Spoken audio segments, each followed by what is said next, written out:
Today we are doing a little tour of Glasgow on the open top bus tour. I'm going to show you some of the sights as we go around.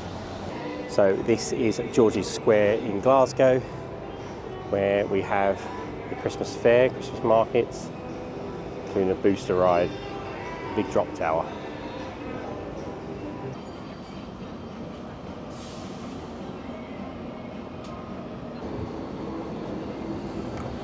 This is George Square, as we said, where the fair is and stuff, and it was named after George III.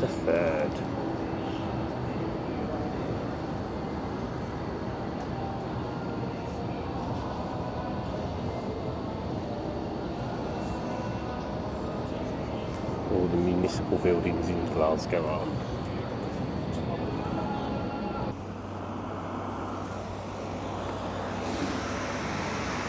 So this is the University of Strathclyde. There are 3 universities in Glasgow, and this is the college, City of Glasgow College.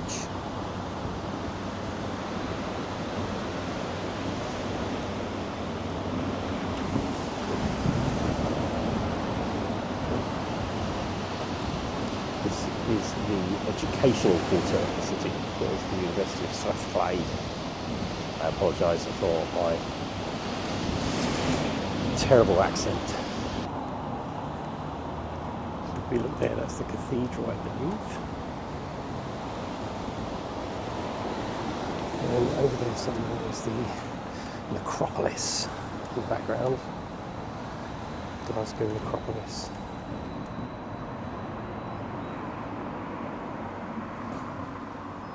So that's St Mungo, a modern day saint of Glasgow.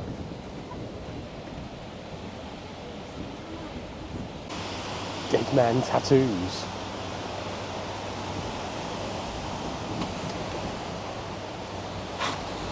So that tower there is the toll booth steeple, and it stands from 1636. 17 bells in the roof, apparently.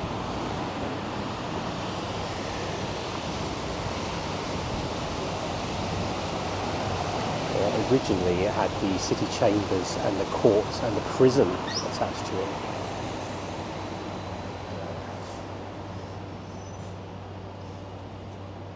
And this is where they used to display the heads of executed prisoners as a deterrent against criminal activities.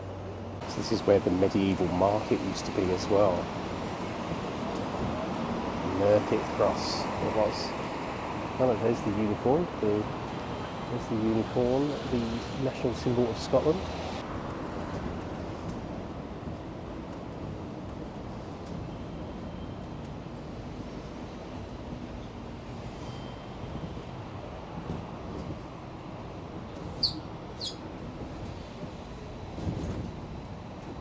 So this here is Glickman's Sweet Shop, which unfortunately isn't open today. It's apparently the oldest sweet shop in Glasgow. I wonder if they have any sewer plums. Barrowland,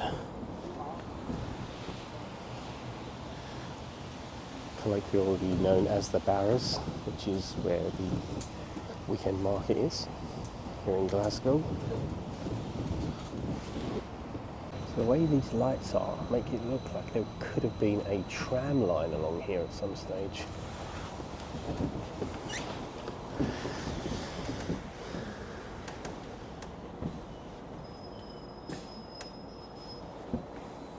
So that's the Winter Palace. So this is the oldest. This is the oldest public park in Europe. It's also where Bonnie Prince Parley rested his troops before he got beaten at Culloden.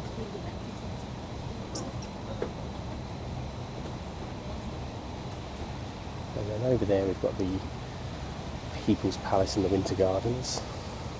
This is the Dalton Fountain, which was built for the International Expedition of 1888.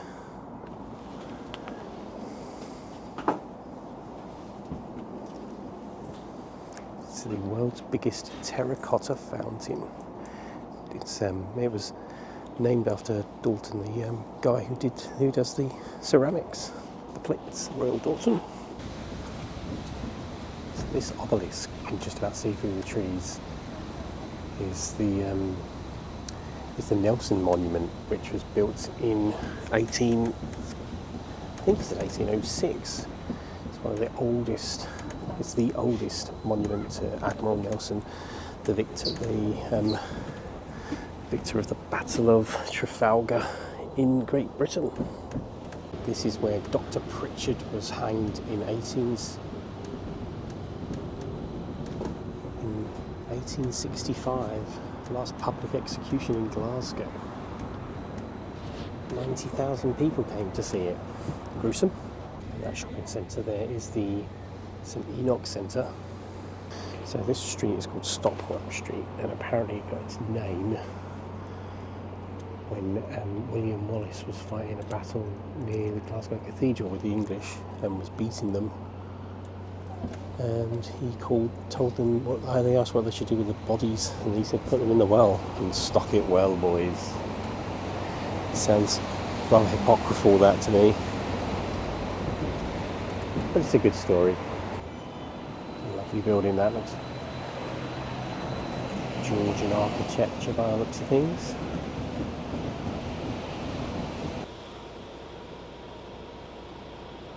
The Italia building, and we can see Italia up there on the top of it, staring down Stockwell Street.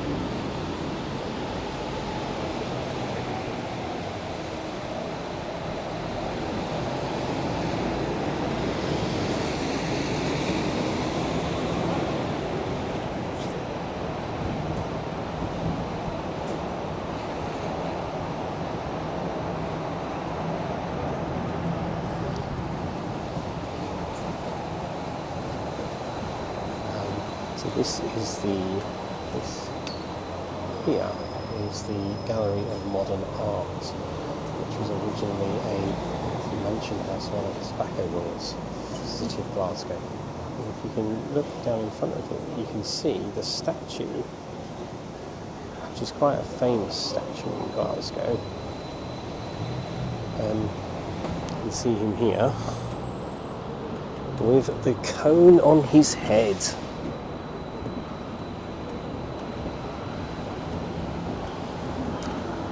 Will put a thing on the screen as to who it's of, because I don't know off the top of my head.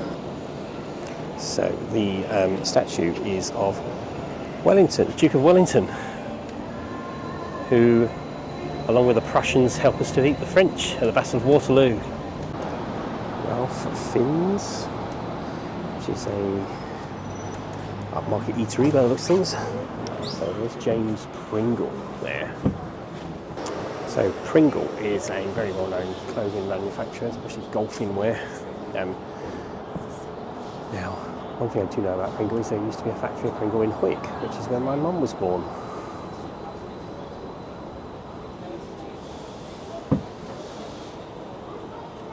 So this is the former headquarters of the Clydesdale Bank.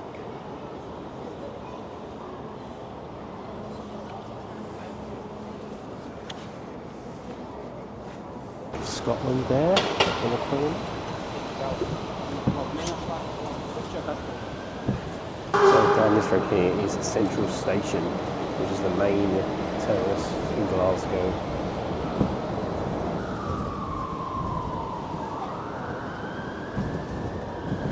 British Institution, the Wetherspoons.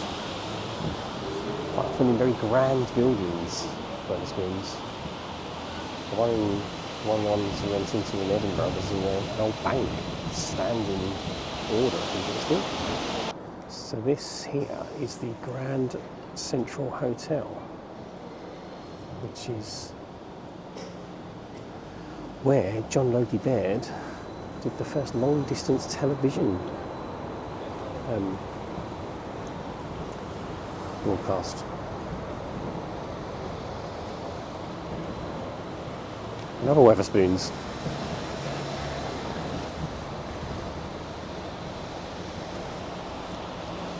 Waterloo. Let Us Eat Cafe.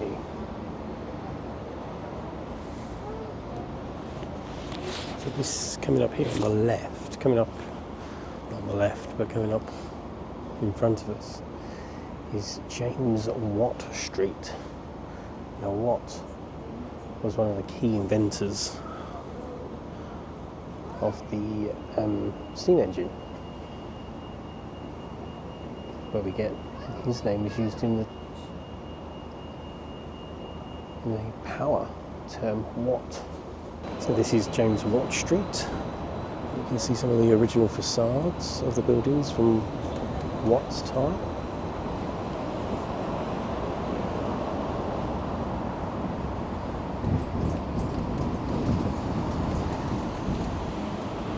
So this is an MOD building where all the army personnel records are stored. This here is the Clyde River.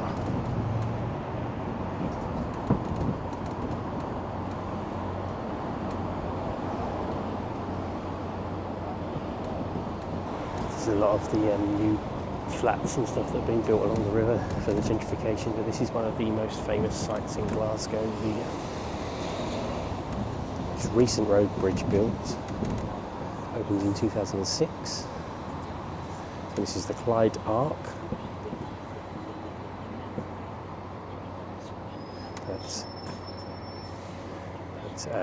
Locally, colloquially, is known as the Squinty Bridge because it's like a little bit off-centre. It does look better in the night time though, when you can see all the lighting that is over it. The old cranes from the dockyards. Clyde Port. The Scottish TV building over there as well, STV. And the BBC over there as well. BBC Scotland. The crane is very impressive. Clyde Port.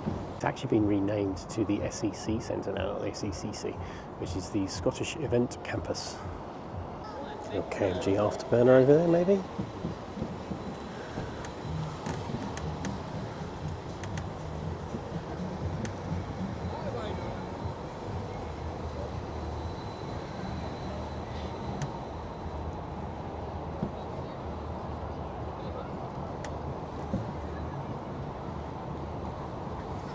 So the armadillo is actually known as the Clyde Auditorium. I don't know. It hosted the rhythmic and artistic gymnastics. Now, Glasgow does have the Commonwealth Games again soon, as they took them over from the Gold Coast. So that Glasgow Tower can rotate 360 degrees from the ground up, apparently. It does that to make sure it's make it a bit more stable in the wind, apparently. So this is the Clyde Distillery.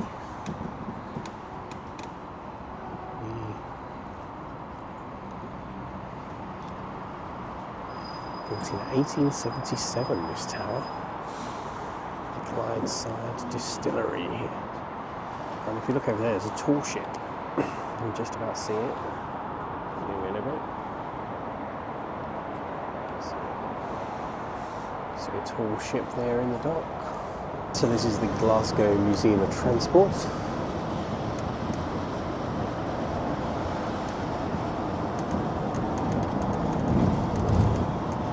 That is the Glenlee, that tall ship. It was built in 1896 at Port Glasgow. So this is the Mitchell Library, which was actually built when foundation stone was laid by Andrew Carnegie. It was built in 1911. It's one of the biggest libraries in Europe.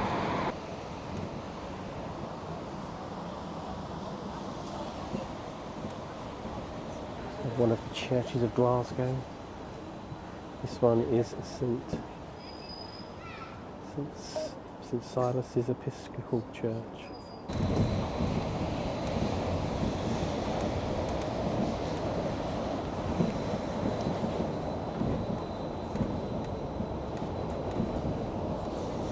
Gilmore Halls of the University of Glasgow. So this is Glasgow University. Quite a grand old building, very Hogwartsy if you're into Harry Potter. The Kelvin Hall, which is an art gallery and museum and a sports arena. University of Glasgow buildings. Down here you can see the River Kelvin coming over the weir.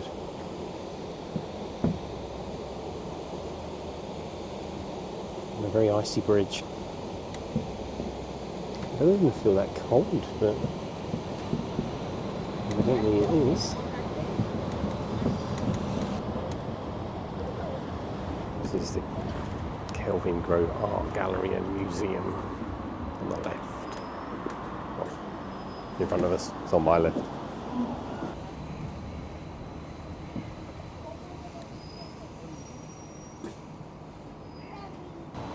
This is some lovely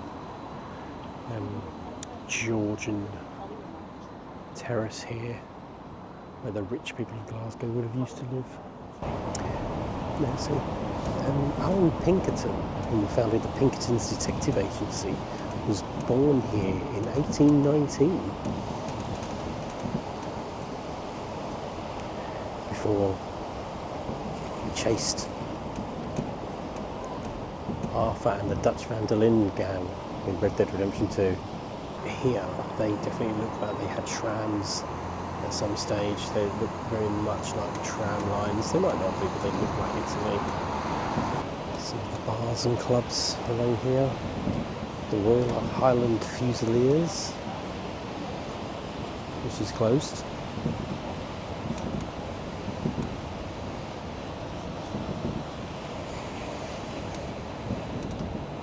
Beresford Lounge, the Beresford, which is obviously an old cinema. Look at that. Oh, maybe just an old hotel.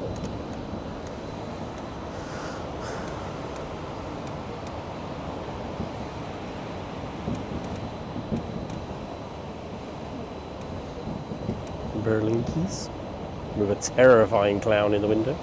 So this is the Pavilion Theatre, one of the most famous theatres in Glasgow. You have been watching Munchy Road Hippopotamus. Thank you for joining us in our adventures. Don't forget to like and subscribe if you enjoy our channel, and tell us about any adventures that you have in the comments below. Get out there and explore your world.